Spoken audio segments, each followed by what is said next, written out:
안녕하세요, 트래블튜브.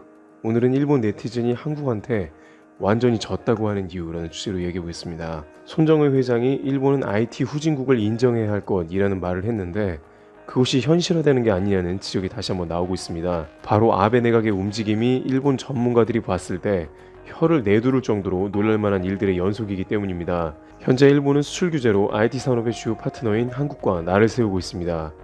문제는 전세계 반도체 산업을 주도하는 한국과 장차 미래 먹거리인 비메모리 사업 및 현재의 5G 시장 등 급변하는 시장 가운데 서로 협력해야 할 과제가 많음에도 불구하고 오히려 한국을 공격했기 때문입니다. 게다가 최근 이슈는 일본의 IT 담당상 우리나라로 치면 과학기술정보통신부 장관 정도가 되는 이 장관을 전혀 엉뚱한 사람을 임명했다는 데 있습니다. 일본 네티즌들은 일반인이 봤을 때도 적합하지 않다, 혹은 이래서야 한국을 이길 수 있겠냐는 말까지 나오고 있다는데요. 바로 제4차 아베 신조의 새로운 내각 장관들 중에 과학기술 IT 담당상으로 임명된 타케모토 나오카즈 때문입니다. 일부 일본 언론들은 이렇게 세계적으로 경쟁이 치열한 분야에 78세의 고령 장관을 임명한 게 아니냐면서 황당하게도 그가 취임할 수 있었던 주요한 이유는 스마트폰으로 SNS를 할 수 있다는 능력이 있었다는 것이라고 덧붙였습니다. 나이가 많음에도 스마트폰으로 트위터와 같은 SNS도 다룰 줄 안다는 게 장관이 된 이유라는 것이죠. 물론 나이가 많지만 해당 분야의 능력이 있다면 장관을 하지 못하리라는 법은 없습니다만, 비슷한 시기에 한국에 임명된 최기영 과기부 장관의 경우 최근까지 서울대 공과대 정규정보공학부의 교수로 역임하며 베테랑 경력자인 것을 봤을 때 일본에서 한국에 이러다가 진다는 이야기도 나올 만하다는 것입니다. 게다가 타케모토 장관이 지금까지 해온 일들을 보면 과학기술 분야 전문가로 인정을 받아 임명됐다기보다는 아베의 극우색을 더해주는 전형적인 정치 인물이라는 것입니다. 위안부를 부정하는 것은 물론이고 고노다마를 재검토해야 한다고 주장합니다. 전쟁 가능한 국가가 되려는 평화헌법 개정도 찬성하며 사실상 극우 정치인의 길만을 걸어온 인물인 것입니다. 비슷하게 작년 말 사이버 보안 담당을 지낸 사쿠라다 요시타카 장관은 25세 때부터 비서에게 일을 시켜 컴퓨터를 한 번도 써본 적이 없다고 답해 논란을 일으켰습니다. 이것은 기자가 일본 원자력 발전소에서 USB를 사용하냐고 질문하자 장관이 USB가 뭔지 몰라서 나온 답변이었습니다. 사이버 보안 담당상 사쿠라다는 직원들이 다 아는데 뭐가 문제인가 라며 얼버무렸지만 자질 논란을 피할 수 없었습니다. 그 밖에 올림픽 담당상은 올림픽 예산을 묻자 1,500엔, 당시 약 15,000원이라고 답변을 하기도 했습니다. 이와 같이 일본의 장관들은 해당 분야에 대해서 전혀 전문가가 아닌 사람들이 구성되어 있고 그저 아베의 극우 성향을 잘 뒷받침해주는 정치적 성향이 매우 강한 사람들로만 채워져 있다는 것입니다. 그러나 그 와중에도 일본의 설문조사 결과는 아베 내각의 개편이 잘 이루어졌다는 긍정적 답변이 많았으며 내각 지지율은 5%가 올라 현재 60%에 가까운 지지율을 보이고 있습니다. 한국 괴롭히기가 효과를 봤다는 것입니다. 아베 총리는 한국에 대한 외교 정책은 먼지만큼도 변하지 않을 것이라며 여전히 강경하게 나올 것으로 전망되고 있고, 내각도 자신의 정치적인 입지를 강화해줄 사람으로만 구성하여 앞으로 양국에 더욱더 긴장감이 흐를 것으로 전망되고 있습니다. 트래블튜브 여기서 마치겠습니다. 감사합니다. 한일 갈등 폭발의 도화선으로 작용할 일본 전범 기업의 국내 자산에 대한 강제 매각 절차가 본격화됐다. 법원이 채권 압류 결정문의 공시 송달을 결정한 것이다. 일본 정부는 이에 대해 강력 반발하고 나서면서 한일 관계는 다시 경랑에 휩싸일 것으로 보인다. 대구지법 포항지원은 지난 1일 포스코와 일본제철의 합작회사인 B&R에 대한 압류명령 결정 등의 공시 송달을 결정했다. 공시 송달은 통상의 방법으로 서류를 송달하지 못할 경우 일정 기간이 지나면 상대방이 서류를 송달한 것으로 간주하게 된다. 지난해 법원 행정처는 일본 외무성을 통해 법원 결정문을 발송했지만 일측은 아무런 설명도 없이 그대로 반송했다. 이후 법원은 재차 송달 절차를 진행했지만 일본 외무성은 10개월째 아무런 반응을 보이지 않고 있다. 공시 송달 효력은 8월 4일 0시에 발생한다. 이때부터 법원 직관으로 일본 제철이 소유한 B&R 주식을 강제로 매각할 수 있게 된다. 법원이 압류를 결정한 자산은 B&R 주식 8만 1,075주, 금액으로는 4억 437만 5천 원이다. 이 같은 법원 결정에 일본 정부는 즉각 반발했다.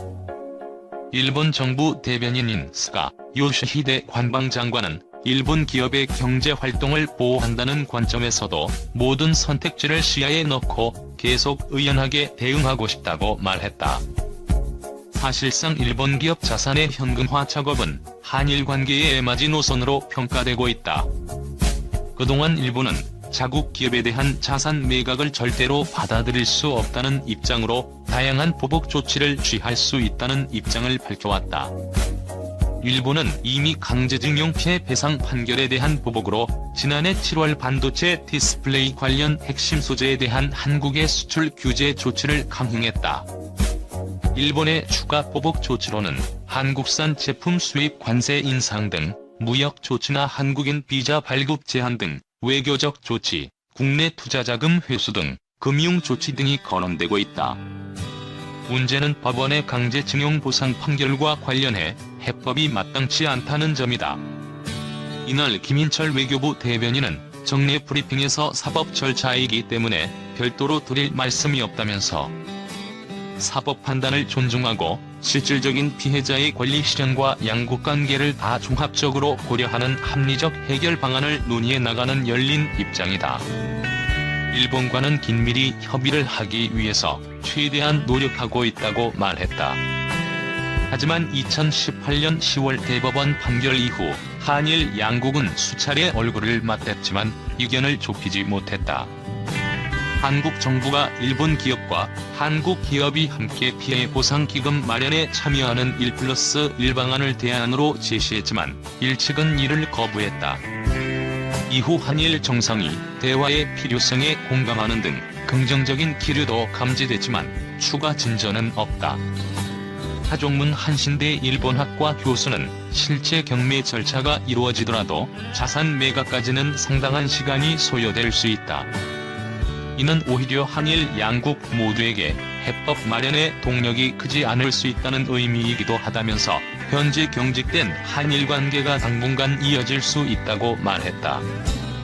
일본의 수출 규제 강화에 대응해 한국 정부가 세계무역기구의 분쟁 해결 절차를 재개하기로 하는 등 한일 관계가 악화되면서 애국 테마주가 강세다. 5일 오전 10시 8분 현재 모나미는 전일 대비 9.36% 오른 5,080원을 기록 중이다. 남영 비비안, 신성통상 등도 강세다. 한일 외교부 장관은 전일 일본의 수출 규제와 강제징용 배상 판결 문제 등을 논의했지만 양국 간 입장차만 확인했다. 강경화 장관은 한국이 대외무역법 개정 등 적극적인 노력을 통해 일본 측이 제기한 수출 규제 조치의 사유를 모두 해소했음에도 불구하고 수출 규제가 유지되는 데 대해 깊은 유감의 뜻을 표명하고 일본 수출 규제 조치의 조속한 철회를 촉구했다. 모테기 도시미스 일본 외무상은 일본 수출 규제에 맞서 WTO 분쟁 해결 절차를 재개하기로 한 한국의 결정이 현안 해결에 도움이 되지 않는다며 매우 유감이라고 말했다. 한국은행이 미국 연방준비제도와 체결한 통화스와프 자금 중 200억 달러에 가까운 금액을 시장에 공급했다. 한미 통화스와프 체결이 이루어진 후 2달여 만에 한도의 3분의 1 수준을 시장에 푼 것이다. 최근 미금융 시장이 회복세를 보이면서 한은은 통화스와프 자금을 이용한 외화대출을 잠시 중단하고 시장을 예의주시하고 있다. 전문가들은 다른 국가들과 비교했을 때 이미 많은 자금을 공급했기 때문에 신중히 대응해야 한다고 지적한다. 최근 미국과 중국의 갈등이 커지며 환율 전쟁 조짐이 보이고 있다는 점 등도 우려되는 요소다. 27일 한은과 국제금융센터 등에 따르면 한국은 지난 22일 현재 통화스와프 자금 600억 달러 중 188억 달러를 조달했다. 외화대출을 통해 시장에 푼 금액은 총 198억 7,200만 달러에 달하는데 이 중 일부 금액은 회수가 돼 이미 갚았다. 동시에 미 페드와 계약을 맺었던 다른 국가들과 비교해보면 한국의 통화스와프 자금 활용도는 적지 않은 수준이다.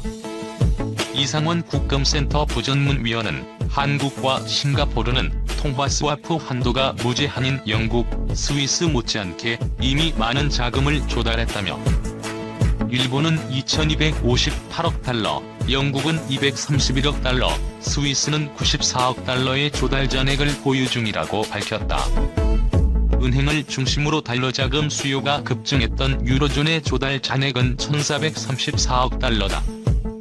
헤드가 신종 코로나 바이러스 감염증 사태로 인한 금융시장 충격을 잠재우기 위해 통화 스와프를 가동하기 시작한 14개국의 평균을 보면 가동률이 약 10.7% 수준이다.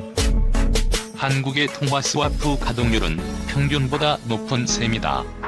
외환 당국 관계자는 다른 국가와 비교했을 때 달러 공급을 적게 한 것은 아니다며, 한국의 경우 당시 시장에서 달러 수요가 컸던 만큼 충분히 공급하자는 원칙하에 통화 스와프 자금을 공급한 것이라고 설명했다. 다행히 시장이 잠잠해지긴 했지만 통화 스와프 자금의 상당 부분을 이미 공급한 만큼 환율을 눈여겨보며 대응해야 한다고 전문가들은 지적하고 있다. 미국과 중국이 코로나19 발원지를 둘러싸고 충돌하고 있는 데다 최근 홍콩 국가보안법 제정까지 맞물리며 미-중 간 충돌이 환율 전쟁으로 번지는 양상이기 때문이다. 중국은 위안화 평가절하를 통해 미국의 제재 등에 대응하겠다는 의지를 전달하고 있는데, 원화는 위안화와 묶이는 경향이 있어 원화 가치 하락에서 환율 상승으로 이어질 수 있다. 최근 한국 경제의 중국 의존도가 커진 것도 위안화 동조화 현상이 나타나는 이유다. 한은은 환율이 일정 수준 이상 급등하면 다시 통화 스와프 자금을 시장에 공급할 예정이다. 상황에 따라 기한도 연장한다는 방침이다. 코로나19가 장기화하며 수출기업 타격이 이어지고 있다는 점도 우려스러운 요소다. 이상욱 서울과기대 교수는 한국과 외환 보유액